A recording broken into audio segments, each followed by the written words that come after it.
নমস্কার। আমাদের রত্না চ্যানেলের এবার একটু অন্যরকম ভাবনা। এবার গল্প পাঠ। আমাদের এবারের গল্প পাঠ বিখ্যাত সাহিত্যিক বিভূতিভূষণ বন্দ্যোপাধ্যায়ের গল্প কিন্নর দল।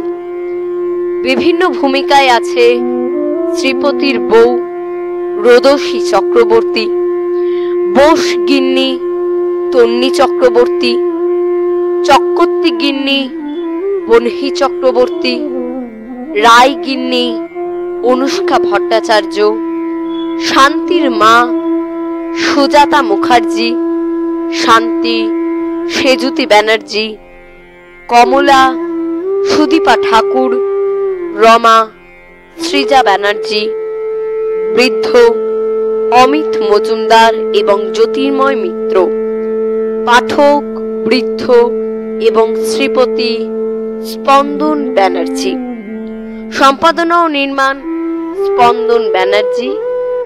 শুরু করব আমাদের গল্প কিন্নর দল।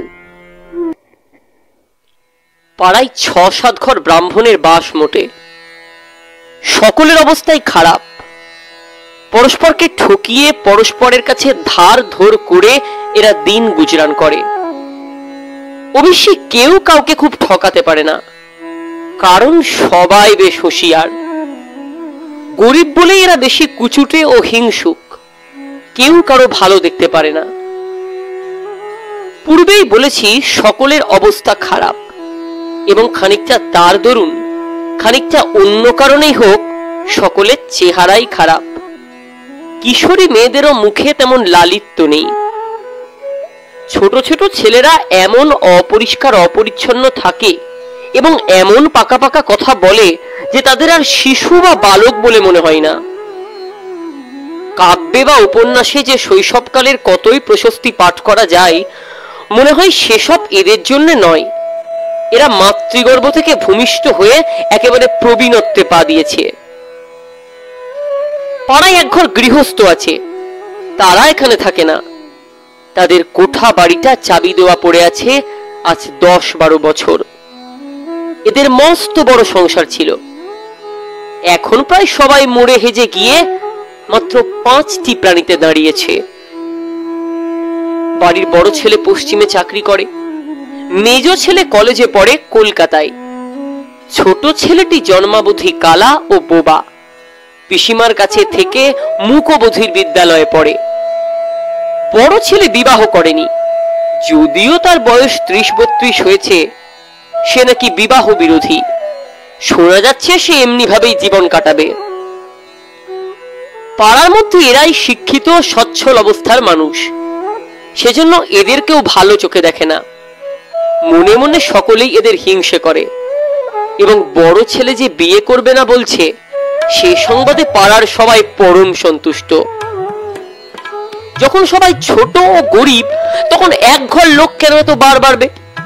বড় ছেলে বিয়ে করলেই ছেলে মেয়ে হয়ে জাজল্যমান সংসার হয়ে 2 দিন পরে সেটা কেউই সহ্য করতে পারবে না। মেজ ছেলে মোটে কলেজে পড়ছে, এখন সাপ হয় কি ব্যাঙ হয় তার কিচ্ছু ঠিক নেই। তার বিষয়ে দুশ্চিন্তার এখনো কোনো কারণ ঘটেনি। তার বয়স অবশ্য বেশি নয়। মজুমদার বাড়িতে ভাঙা রোয়াকে দুপুরে পাড়ার মেয়েদের গজালি হয়। তাতে রায় গিন্নি, মুখুজ্জে গিন্নি, চক্রবর্তী গিন্নি প্রভৃতি তো থাকেনি, পাড়ার অল্প বয়সী বউয়েরা ও মেয়েরাও থাকে। সাধারণত যেসব ধরনের চর্চায় মজলিসে হয় তা শুনলে নারী জাতি সম্বন্ধে লিখিত নানা সরল প্রশংসাপূর্ণ বর্ণনার সত্যতার সম্বন্ধে ঘোর সন্দেহ যার উপস্থিত না হবে, তিনি নিঃসন্দেহে একজন খুব বড় ধরনের অপটিমিস্ট। যেমন আজ দুপুরে যে বৈঠক বসেছে, তাতে আলোচিত বিষয়গুলি থেকে মোটামুটি প্রতিদিনের আলোচনা ও বিতর্কের প্রকৃতি সম্পর্কে অনুমান করা যেতে পারে। বসগিন্নি বলছিলেন, আর বাপু দিচ্ছি তো রোজই। আমার গাছের আম কাঁঠাল খেয়েই তো মানুষ। আমাদের যখন কাঁঠাল পাড়ে তখন ছেলেগুলো হাঁ করে দাঁড়িয়ে থাকে। আমি বলি, যা খাগে যা, তোরা খেতে পাসনি? আর আজ যখন আমার ছেলে ওদের বাগানে গেল, মন্টুর মা 24 ঝুড়ির কথা শুনিয়ে দিল। মন্টুর মা অর্থাৎ যাকে উদ্দেশ্য করে একথা বলা হচ্ছিল তিনি এদের মজলিসে কেবল আজই অনুপস্থিত আছেন, নইলে কিন্তু রোজই এসে থাকেন। আর তারই অনুপস্থিতির সুযোগ গ্রহণ করে সবাই তার চালচলন, ধরন ধারণ, রীতিনীতির নানা রূপ সমালোচনা করলে। প্রিয় মুখুজ্জের মেয়ে শান্তি 16-17 বছরের কুমারী, তার মায়ের বয়সী মন্টুর মার সম্বন্ধে অমনি বলে বসল, ওহ, সে কথা আর বলো না খুড়িমা, কি ব্যাপক মেয়ে মানুষ ওই মন্টুর মা। ঢের ঢের মেয়ে মানুষ দেখেছি, আমার লঙ্কা পোড়া ব্যাপক যদি কোথাও মেয়ে দেখে থাকি, খুঁড়ে খুঁড়ে নমস্কার বাব্বা। ছোট মেয়ের ওই জ্যাঠামি কথার জন্যে তাকে কেউ বকলে না বা শাসন করলে না, বরং কথাটা সকলেই উপভোগ করলে। তারপর কথাটা স্রোত আর কত দূর গড়াতো বলা যায় না। এমন সময় রায়বাড়ির বড় বউ হঠাৎ মনে পড়ার ভঙ্গিতে বললেন, তা একটা মজার কথা শোনোনি বুঝি? শ্রীপতি যে বিয়ে করছে, বর ঠাকুরের কাছে চিঠি এসেছে, শ্রীপতির মামা লিখেছে। শ্রীপতির বিয়ের খবরে অনেকেই যেন একটু দমে গেল। খবরটা তেমন শুভ নয়। কারো উন্নতির সংবাদ এদের পক্ষে আনন্দের সঙ্গে গ্রহণ করা প্রায় অসম্ভব। তাদের যখন উন্নতি হলো না, তখন অপরের উন্নতি হবে কেন? কিন্তু এরপরেই যখন রায় বউ মুখ টিপে হেসে আস্তে আস্তে বললেন বউটি নাকি বামুনের মেয়ে নয়, তখন সকলে খাড়া হয়ে শটান উঠে বসল। তাদের মন মরা ভাবটা এক মুহূর্তে কেটে গেল। একটা বেশ সরস ও মুখরোচক পরনিন্দা আর ঘোটের আভাস ওরা পেলে রায় বউয়ের চাপা ঠোঁটের হাসি থেকে। শান্তি উৎসুক চোখে চেয়ে হাসি মুখে বললে, ভেতরে তাহলে অনেকখানি কথা আছে। এমন সময় পিছন থেকে প্রিয় মুখুজ্জে বলে উঠলেন, তা মেয়েটা হিন্দুই তো? অর্থাৎ তাহলে রগরটা আরো জমে। রায় বউ বললেন, হিন্দুই গো, মেয়েটা বদ্যি বামুন। প্রিয় মুখুজ্জে বললেন, তা বউয়ের বয়স কত? সকলে সমস্বরে আবার একটা বিস্ময়ের রোল তুললে। 24-25 বছর পর্যন্ত মেয়ে আইবুড়ো থাকে ঘরে, এ আবার কোথাকার ছোট জাত? রামু, ছি! শান্তির মা বললেন, তাহলে মেয়ে আর নয়, পাড় শশা। বাপমা বুঝি ঘরে বীজ রেখেছিল। এমন সময় চক্কর্তি গিন্নি শ্লেষ মিশ্রিত কণ্ঠে বললেন, বিধবা না তো? এ কথায় শান্তি আগেই মুখে আঁচল দিয়ে খিলখিল করে হেসে উঠল। তারপরে বাকি সকলে তার সঙ্গে যোগ দিলে। হ্যাঁ হ্যাঁ, এটা একটা নতুন ও ভারী মজার খবর বটে। মেয়ে গজালির কিছুদিনের মতো খোরাক সংগ্রহ হলো। আম চুরি কাঁঠাল চুরির গল্প একটু একঘেয়ে হয়ে পড়েছিল। ঠিক পরের দিনই এক অপ্রত্যাশিত ব্যাপার ঘটল। শ্রীপতির মেজ ভাই উমাপতি গায়ে এসে বাড়ির চাবি খুলে লোক লাগিয়ে ঘরদোর পরিষ্কার করতে লাগলো। তার দাদা বৌদিদিকে নিয়ে শিগগির আসবে এবং কিছুদিন নাকি গাঁয়েই বাস করবে। বৌদিদি পাড়াকা কখনো দেখেননি। তার দাদাও কলকাতায় বদলি হবার চেষ্টা করছে। মেয়ে মজলিসে সবাই তো অবাক। শ্রীপতি কোন মুখে অজাতের বউ নিয়ে গায়ে সে উঠবে? আর সেই ধিঙ্গি মেয়েটিরই বা কি ভরসা?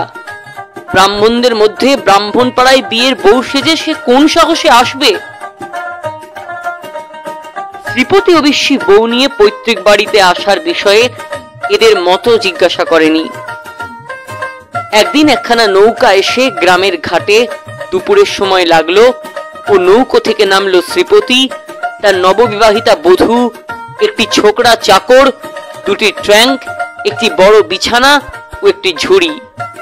ঘাটে দু একজন যারা অতবেলায় স্নান করছিল তারা তখনই পাড়ার মধ্যে গিয়ে খবরটা সবাইকে বললে। তখন কিন্তু কেউ এলো না। অত বেলায় এখন শ্রীপতিদের বাড়ি গেলে তাদের খেতে বলতে হয়। সুতরাং সে ঝঞ্ঝাট ঘাড়ে করবার চেয়ে এখন না যাওয়াটাই বুদ্ধির কাজ। কিন্তু রাসু চক্কর্তি আর প্রিয় মুখুজ্জের বাড়ির মেয়েরা অত সহজে রেহাই পেলেন না।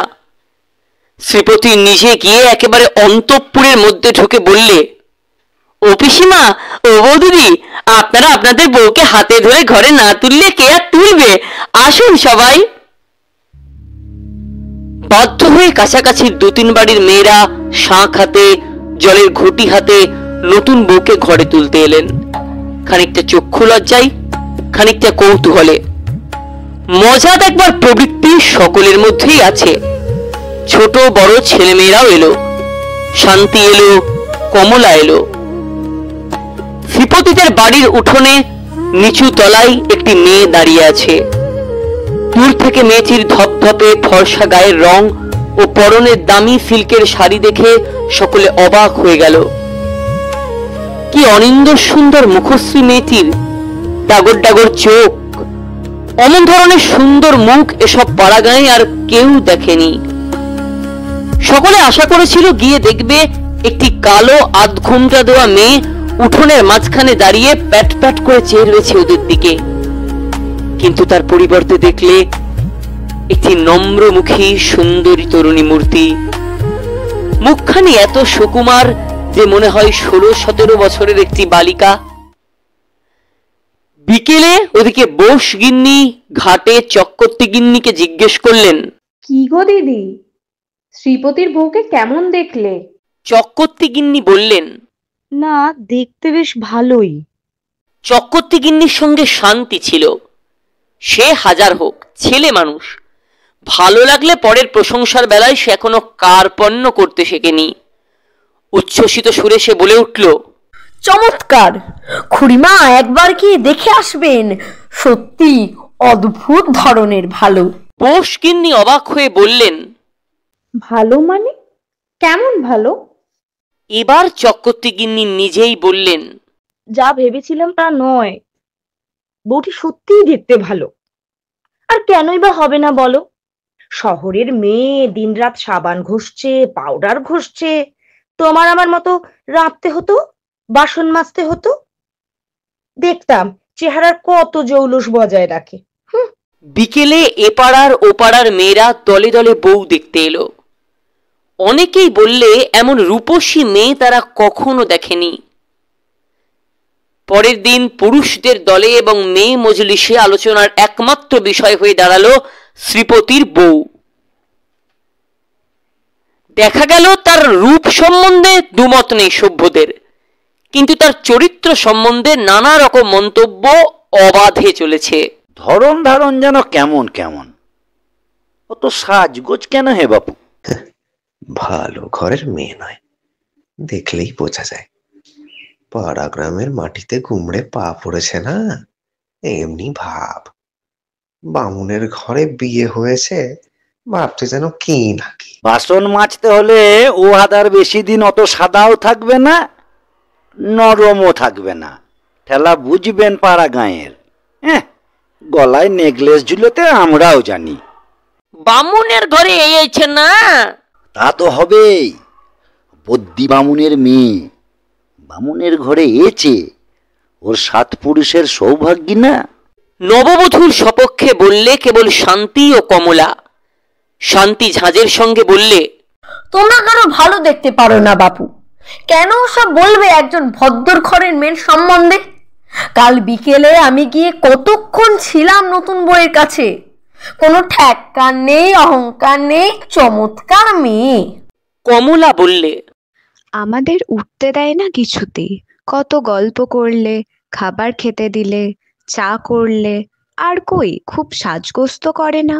সাদাসিধে শাড়ি পরেছিল, তবে খুব ফর্সা কাপড় চোপড়, ময়লা একবারে 2 চোখে দেখতে পারে না। শান্তি বললে, ঘরগুলো এরই মধ্যে কি চমৎকার সাজিয়েছে, আয়না, পিকচার, দোপাটি, ফুলের তোড়া বেঁধে ফুলদানিতে রেখে দিয়েছে। শ্রীপতিদার বাপের জন্মে কখনো এমন সাজানো ঘরে বাস করেনি। ভারী ফিটফাট গোছালো বউটি। দিন 2 পরে ডোবার ঘাটে নববধূকে একরাশ বাসন নিয়ে নামতে দেখে সকলে অবাক হয়ে গেল। চারিদিকে বনে ঘেরা ঝুপসি আত অন্ধকার ডোবাটা যেন মেয়েটির স্নিগ্ধ রূপের প্রভায় এক মুহূর্তে আলো হয়ে উঠল। একথা যারা তখন ডোবার ঘাটে এবং অন্যান্য ঘাটে ছিল সবাই মনে মনে স্বীকার করলে। প্রৌঢ়ারাও ভেবে দেখলেন গত 20-30 বছরের মধ্যে এমন ঘটনা এই ক্ষুদ্র ডোবার ইতিহাসে ঘটেনি। তারপর থেকে দেখা গেল ঘর সংসারের যা কিছু কাজ শ্রীপতির বউ সব নিজের হাতে করছে। ইতিমধ্যে শ্রীপতির কলকাতায় বদলি হবার খবর আসতেই সে বাড়ি চলে গেল। পাড়ার মেয়েদের মধ্যে শান্তি ও কমলা শ্রীপতির বউয়ের বড় ন্যাওটা হয়ে পড়ল। সকাল নেই বিকেল নেই, সব সময় দেখা যায় শান্তি ও কমলা সেখানে বসে আছে। পাড়া গাঁয়ের গরিব ঘরের মেয়ে, অমন আদর ওদের কেউ করে না। রোজ রোজ ওদের লুচি আর হালুয়া এর আগে কেউ খেতে দেয়নি। একদিন কমলা বললে, বৌদিদি, তোমার ঘরে ওটা কাপড়ে মোড়া কি? শ্রীপতির বউ বললে, ওটা এসরাজ। বাজাতে জানো বৌদি? তুমি জানি ভাই, কিন্তু একদিন ওকে বার পর্যন্ত করিনি কেন জানো? গায়ে ঘরে কে কি হয়তো মনে করবে। শান্তি বললে, নিজের বাড়ি বসে বাজাবে, কে কি মনে করবে? একটু বাজিয়ে শোনাও না বৌদি। একটু পরে রায়গিন্নি ঘাটে যাবার পথে শুনতে পেলেন শ্রীপতির বাড়ির মধ্যে কে বেহালা নাকি একটা বাজাচ্ছে। চমৎকার মিষ্টি, কোনো ভিখিরি গান গাচ্ছে বুঝি। দাঁড়িয়ে দাঁড়িয়ে খানিকক্ষণ শুনে তিনি ঘাটে চলে গেলেন। ঘাটে গিয়েই তিনি মজুমদার বউকে কথাটা বললেন। ওই শ্রীপতির বাড়িতে কি একজন বৈষ্ণব এসে বেহালা বাজাচ্ছে, শুনে এলাম। কি চমৎকার বাজাচ্ছে দিদি, দুদণ্ড দাঁড়িয়ে শুনতে ইচ্ছা করে। দুপুরের মেয়ে মজলিসে শান্তির মা বললেন, শ্রীপতির বউ চমৎকার বাজাতে পারে। ওই এসরাজ নাকি বলে গো, একরকম বেহালার মতো। শান্তিদের ওবেলা শুনিয়েছিল।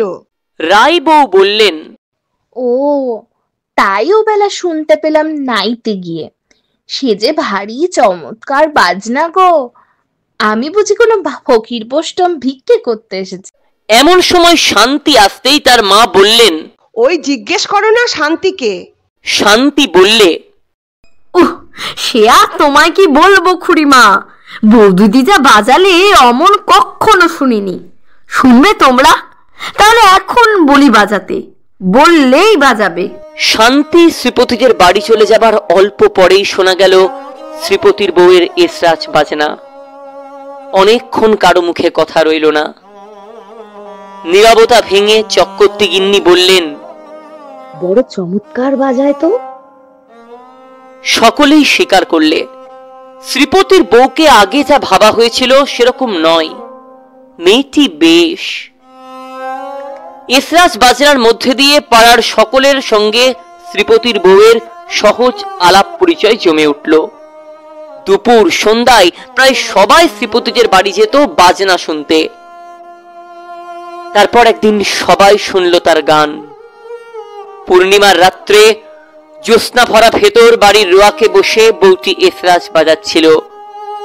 পাড়ার সব মেয়ে এসে জুটেছে। শ্রীপতি বাড়ি নেই। শান্তি বললে, আজ বৌদি একটা গান গাইতেই হবে, তুমি গাইতেও জানো ঠিক, শোনাও আজকে। বউটি হেসে বললে, কে বলেছে ঠাকুরজি যে আমি গান গাইতে জানি? না, ওই সব রাখো, গাও একটা। অবশেষে শ্রীপতির বউ একখানা রবীন্দ্রসঙ্গীত গাইলে। গায়িকার চোখে মুখে কি ভক্তিপূর্ণ তন্ময়তার শোভা ফুটে উঠল গানখানা গাইতে গাইতে। শান্তি একটা গন্ধরাজ আর টগরের মালা গেঁথে এনেছিল তার বৌদিকে পড়াবে বলে। গান গাইবার সময় সে আবার সেটা বউয়ের গলায় আলগোছে পরিয়ে দিলে। তারপর আরেকটি হিন্দি গান গাইলে বউ। এরাও বেশি কিছু বললেন না, তবে তন্ময় হয়ে শুনলেন বটে। তারপর একখানা বাংলা গান। অনেকে দেখলে গান শুনতে শুনতে বউয়ের চোখ দিয়ে জল পড়ছে। গান গাইতে গাইতে এক রূপসী গায়িকা যেন একেবারে বাহ্যক জ্ঞান ভুলে গিয়েছে গানে তন্ময় হয়ে। সেদিন থেকেই সকলে শ্রীপতির বউকে অন্য চোখে দেখতে লাগলো। ওর সম্বন্ধে ক্রমে উচ্চ ধারণা করতে সকলে বাধ্য হলো আরো নানা ঘটনায়। পাড়া গায়ে সকলেই কিন্তু বেশ হুঁশিয়ার। ধার দিয়ে সে যদি 1 খুঁটি চাল কি 2 পলা তেল হয় তার জন্য 10 বার তাগাদা করতে এদের বাধে না। কিন্তু দেখা গেল শ্রীপতির বউ সম্পূর্ণ দিল দরিয়া মেজাজের একটি মেয়ে। দেবার বেলায় সে কখনো না বলে কাউকে ফেরায় না, যদি জিনিসটা তার কাছে থাকে। একেবারে মুক্ত হস্ত সে বিষয়ে, কিন্তু আদায় করতে জানে না, তাগাদা করতে জানে না। মুখে তার রাগ নেই, বিরক্তি নেই, হাসি মুখ ছাড়া তার কেউ কখনো দেখেনি। শ্রীপতির বউয়ের আপন পর জ্ঞান নেই, এটাও সবাই দেখলে। পাশের বাড়িতে চক্কর্তি গিন্নি বিধবা। একাদশীর দিন দুপুরে তিনি নিজের ঘরে মাদুর পেতে শুয়ে আছেন। শ্রীপতির বউ 1 বাটি তেল নিয়ে তার পায়ে মালিশ করতে বসে গেল, যেন ও তার নিজের ছেলের বউ। চক্কর্তি গিন্নি প্রথম তো একটু অবাক হলেন। পাড়া গাঁয়ে এরকম তো কেউ করে না, নিজের ছেলের বউই করে না তো কি পরের বউ। এসো মা এসো। থাক থাক, আবার মালিশ কেন মা? তোমায় ওসব করতে হবে না, পাগলি মেয়ে। এই পাগলি মেয়েটি কিন্তু শুনলে না, সে জোর করেই বসে গেল তেল মালিশ করতে। বড় স্নেহ হলো চক্কর্তি গিন্নির এই আপন পর জ্ঞানহারা মেয়েটির ওপর।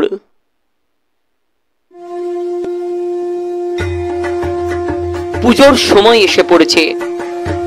আশ্বিনের প্রথম শরতের নীল আকাশে অনেক দিন পরে সোনালী রোদের মেলা, নদীর চরে কাশ ফুলের শোভা। পাশের গ্রাম সত্রাজিতপুরে বাড়ুজ্যে বাড়ি পুজো হয় প্রতি বৎসর। এবারও শোনা যাচ্ছে মহানবমীর দিন তাদের বাড়ি আর বছরের মতো যাত্রা হবে কাঁচরাপাড়ার দলের। শ্রীপতির বউ গান পাগলা মেয়ে, এই কথাটা এতদিনে গায়ে সবাই জেনেছে। তার দিন নেই রাত নেই গান লেগে আছে, এসরাজ লেগে আছে। গান সম্বন্ধে কথা সর্বদা তার মুখে। শান্তির এখনো বিয়ে হয়নি, সে শ্রীপতির বউয়ের কাছে আজকাল দিনরাত লেগে থাকে গান শেখবার জন্যে। একদিন শ্রীপতির বউ তাকে বললে, ভাই শান্তি, এক কাজ করবি, সত্রাজিতপুরে তো যাত্রা হবে বলে সবাই নেচেছে, আমাদের পাড়ার মেয়েরা তো আর দেখতে পাবে না, তারা কি আর অপর গায়ে যাবে যাত্রা শুনতে? অথচ এরা কখনো কিছু শোনে না। আহা, এদের জন্য যদি আমরা আমাদের পাড়াতেই একটা থিয়েটার করি। শান্তি তো অবাক। থিয়েটার? থিয়েটার জিনিসটার নাম শুনেছে বটে, কিন্তু কখনো দেখেনি। বললে, কি করে করবে বৌদি? কি যে তুমি বলো, তুমি একটা পাগল। শ্রীপতির বউ হেসে বললে, বন্দোবস্ত আমি করব এখন, তোকে ভেবে মরতে হবে না, দেখ না কি করি। সপ্তাহখানেক পরে শ্রীপতি যেমন শনিবারের দিন বাড়ি আসে তেমনি এলো। সঙ্গে এলো 3টি বড় মেয়ে ও 2টি ছোট মেয়ে ও 4-5টি ছেলে। বড় মেয়ে 3টি 16-17 এমনি বয়স, সকলেই ভারী সুন্দরী। ছোট মেয়ে 2টির মধ্যে যেটির বয়স 13 সেটি তত সুবিধে নয়, কিন্তু যেটির বয়স আন্দাজ 10 তাকে দেখে রক্ত মাংসের জীব বলে মনে হয় না, মনে হয় যেন মোমের পুতুল। ছেলেদের বয়স 15-র বেশি কারোরই নয়, সকলেই সুবেশ ও পরিষ্কার। শান্তি, শান্তির মা ও চক্কর্তি গিন্নি সেইখানে উপস্থিত ছিলেন। জানতে পারলেন এরা হলো সব নতুন বউয়ের আত্মীয় স্বজন, তার ভাই বোন। রমা, 16-17 বছরের সুন্দরী মেয়েটি ওর দিদির গলা জড়িয়ে ধরে বললে, দিদি কেমন আছিস ভাই? ওহ, কতদিন দেখিনি তোকে। আহেরিতলাতে মিউজিক কম্পিটিশন ছিল, নাম দিয়েছিলাম, ছেড়ে চলে এলাম। মেয়েগুলির মুখ রং গড়ন ঠিক যেন শ্রীপতির বউয়ের মতো। রমা তো একেবারে হুবহু ওরই মতো দেখতে, কেবল যা কিছু বয়সের তফাৎ। ক্রমে আরও জানা গেল শ্রীপতির বউ এদের চিঠি দিয়ে আনিয়েছে থিয়েটার করানোর জন্যে। পাড়ার সবাই এদের রূপ দেখে অবাক। এসব পাড়াগাঁয়ে অমন চেহারার ছেলে মেয়ে কেউ কল্পনাই করতে পারে না। 10 বছরের সেই ছেলেটির নাম পিন্টু, শান্তির বড় ন্যাওটা হয়ে পড়ল সে। তার রূপের বহরের জন্য প্রচন্ড গর্ব অনুভব করত তার শান্তি দিদি।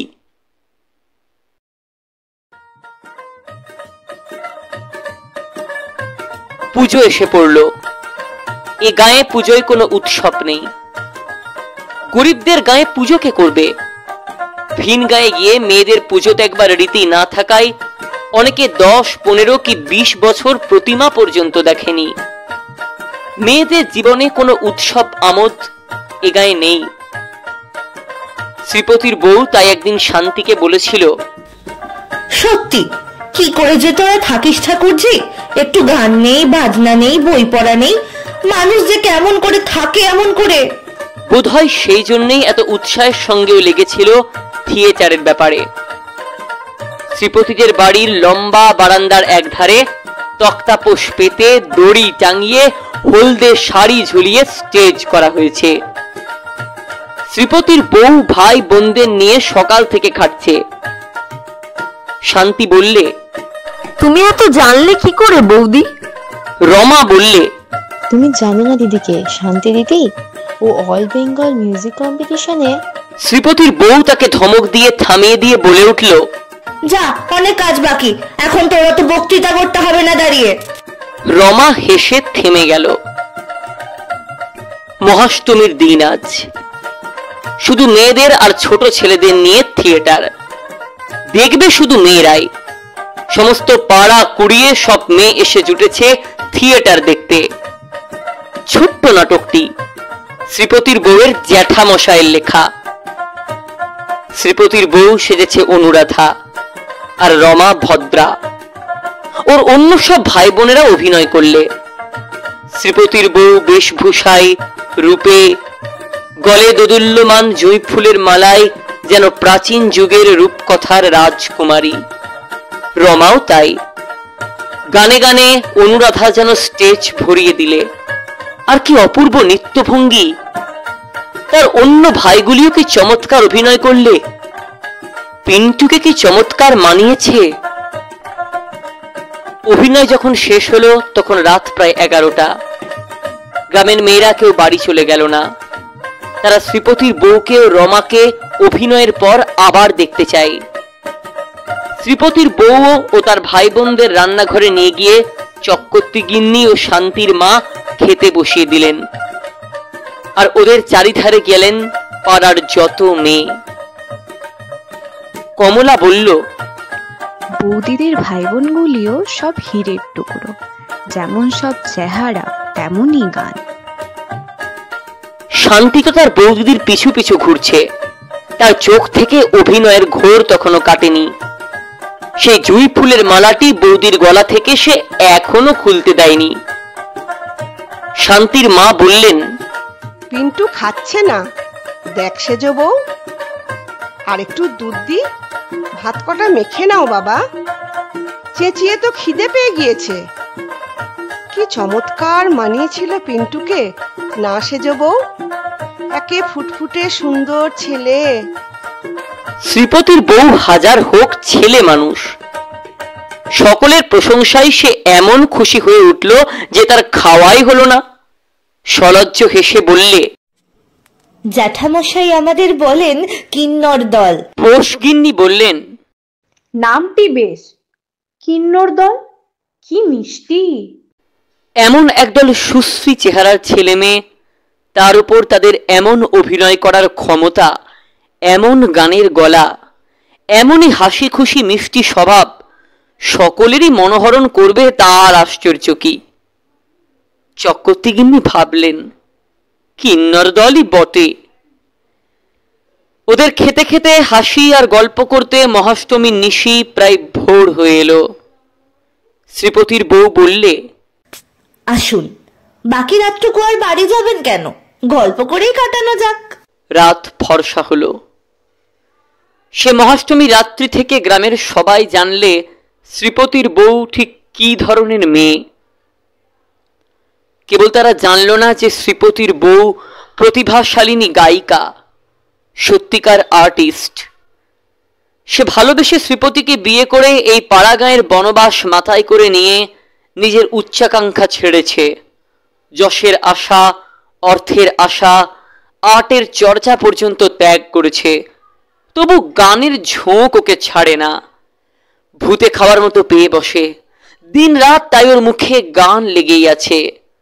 তাই ওই মহাষ্টমীর দিন সেই নেশার টানেই সেই অভিনয়ের আয়োজন ছিল। অগ্রহায়ণ মাসের দিকে বউয়ের বাড়ি থেকে চিঠি এলো, রমা কি হয়ে হঠাৎ মারা গিয়েছে। শ্রীপতি কলকাতা থেকে সংবাদটা নিয়ে এলো। শ্রীপতির বউ খুব কান্নাকাটি করল।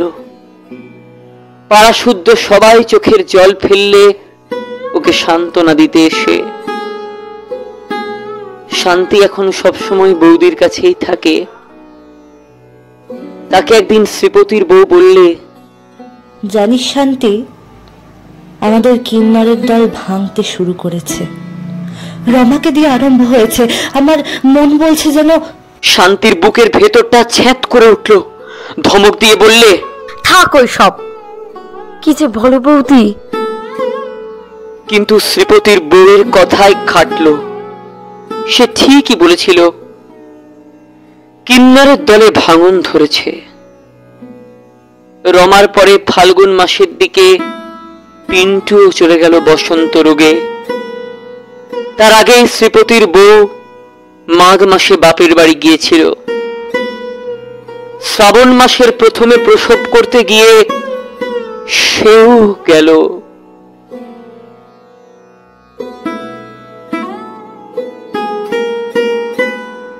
এ সংবাদ গ্রামে যখন এলো, শান্তি তখন সেখানে ছিল না। সেই বৈশাখ মাসে তার বিবাহ হওয়াতে সে তখন ছিল মেটিরি বানপুর ও শ্বশুর বাড়ি। গ্রামের অন্য সবাই শুনলে, অনাত্মীয়ের মৃত্যুতে খাঁটি অকৃত্রিম শোক এরকম এর আগে কখনো এ গায়ে করতে দেখা যায়নি। রায়গিন্নি, চক্রবর্তী গিন্নি, শান্তির মা, মন্টুর মা কেঁদে কেঁদে ভাসিয়ে দিলেন। ওই মেয়েটি কোথা থেকে দুদিনের জন্য এসে তার গানের সুরের প্রভাবে সকলের অকরুণ কুটিল ভাবে পরিবর্তন এনে দিয়েছিল। সে পরিবর্তন যে কতখানি ওই সময় গায়ের মেয়েদের দেখলেই বোঝা যেত। ওদের চক্রবর্তী বাড়ির দুপুরবেলার আড্ডায়, স্নানের ঘাটে শ্রীপতির বউয়ের কথা ছাড়া অন্য কথা ছিল না। চক্রবর্তী গিন্নি শোক পেয়েছিলেন সকলের চেয়ে বেশি। শ্রীপতির বউয়ের কথা উঠলেই তিনি চোখের জল সামলাতে পারতেন না। বলতেন, দুদিনের জন্য এসে মা আমায় কি মায়ায় দেখিয়ে গেল। আমার পেটের মেয়ে অমন কখনো করেনি। আহা, আমার পোড়া কপাল, এ কি আর এ কপালে টেকে। শান্তির মা বলতেন, সে কি আর মানুষ? দেবী অংশে এসব মেয়ে জন্মায়। নিজের মুখেই বলতো হেসে হেসে, আমরা কিন্নরের দল খুড়িমা। শাপভ্রষ্ট কিন্নরই তো ছিল। যেমন রূপ তেমনি স্বভাব তেমনি গান। ও কি আর মানুষ মা? এসবের মধ্যে কেবল কথা বলতো না শান্তি, তার বিবাহিত জীবনটিও খুব সুখের হয়নি। ভেবেছিল বাপের বাড়ি এসে বৌদিদির সঙ্গে অনেকখানি জ্বালা জুড়বে। পুজোর পরে কার্তিক মাসের প্রথমে বাপের বাড়ি এসে সে সব শুনল। বৌদিদি যে তার জীবন থেকে কতখানি হরণ করে নিয়েছে তা এরা কেউ জানে না। মুখে সে সব পাঁচজনের সামনে ভ্যাজ ভ্যাজ করে কি লাভ? কি বুঝবে লোকে? বছর দুই পরে একদিনের কথা। গায়ের মধ্যে শ্রীপতির বউয়ের কথা এখন অনেকটা চাপা পড়ে গিয়েছে। শ্রীপতি অনেকদিন পরে আবার গ্রামের বাড়িতে যাওয়া আসা করছে, শনিবার কিংবা ছুটি ছাটাতে। শ্রীপতিদের বাড়ি থেকে শান্তিদের বাড়ি বেশি দূর নয়, বড়জোর দুখানা বাড়ির পরেই। শান্তি তখন এখানেই ছিল। অনেক রাত্রে সে শুনলে শ্রীপতিটা তাদের বাড়ি থেকে গান গাইছে। ঘুমের মধ্যে গানের সুর কানে যেতেই সে ধর্মর করে বিছানার উপর উঠে বসল। যখন পূর্বে না মোর পায়ের চিহ্ন এই বাটে। এ কার গলা? ওর গা শিউরে উঠল। ঘুমের ঘোর এক মুহূর্তে ছুটে গেল। কখনো সে ভুলবে এই জীবনে এ গান, এ গলা? সেই প্রথম পরিচয়ের দিনে ওদের রোয়াকে জ্যোৎস্না রাত্রে বসে এই গানখানায় বৌদিদি প্রথমবার গেয়েছিল। সেই অপূর্ব করুণ সুর, গানের সুরের প্রতি মোচড়ে যেন একটি বিষণ্ণ আকাঙ্ক্ষার প্রাণ ঢালা আত্মনিবেদন। এ কি আর কারো গলার? ওর কুমারী জীবনের আনন্দতা দিনগুলির কত অবসর প্রহর যেন এ কণ্ঠের সুরে মধুময় হয়ে আছে। ও পাগলের মতো ছুটে ঘরের বাইরে এসে দাঁড়ালো। রাত অনেক। কৃষ্ণা তৃতীয়ার চাঁদ মাথার ওপর পৌঁছেছে। ফুটফুটে শরতের জ্যোৎস্নায় বাঁশ বনের তলা পর্যন্ত আলো হয়ে উঠেছে, ঠিক যেন 3 বছর আগের সেই মহাষ্টমীর রাত্রির মতো। শ্রীপতির বাড়িতে তো কেউ থাকে না, তাহলে গান গাইছে কে? মন্টুর মা, মণি, বাদল, বোসগিন্নি, চক্রবর্তীগিন্নি, শান্তি, কমলা সবাই ছুটে এলো। প্রথমটা এরা সবাই ভয়ে বিস্ময়ে কাঠ হয়ে গিয়েছিল, পরে ব্যাপারটা বোঝা গেল। শ্রীপতি কখন রাতের ট্রেনে বাড়ি এসেছিল কেউ লক্ষ্য করেনি। সে কলের গান বাজাচ্ছে। ওদের সাড়া পেয়ে সে বাইরে এসে বললে, আমার এক বন্ধুর কাছ থেকে আজ চেয়ে আনলুম ওর গানখানা, মরবার কমাস আগে রেকর্ডে গেয়েছিল। সবাই খানিকক্ষণ চুপ করে দাঁড়িয়ে রইল। বেজে চলল গান, যখন পূর্বে না মোর পায়ের চিহ্ন এই মাঠে। শান্তি প্রথম সে নীরবতা ভঙ্গ করে আস্তে আস্তে বললে, ছিরুদা, রেকর্ডখানা আরেকবার দেবে? পরক্ষণেই একটি অতি সুপরিচিত, পরম প্রিয়, সুললিত কণ্ঠের দরদ ভরা সুর পুঞ্জে পাড়ার আকাশ বাতাস স্তব্ধ জ্যোৎস্না রাত্রিটা ছেয়ে গেল। মানুষের মনের কি ভুলি যে হয়। আজকালকার জন্য শান্তির মনে হলো তার কুমারী জীবনের সুখের দিনগুলি বুঝি আবার ফিরে এসছে। যেন বৌদিদি মরেনি, কিন্নরের দল ভেঙে যায়নি, যেন সব বজায় আছে। সামনে আসছে পুজো, আবার মহাষ্টমীতে তাদের থিয়েটার হবে। বৌদিদি গান গাইবে, গান থামিয়ে ওর দিকে চেয়ে হাসি হাসি মুখে বলবে, কেমন শান্তি ঠাকুরজি, কেমন লাগলো?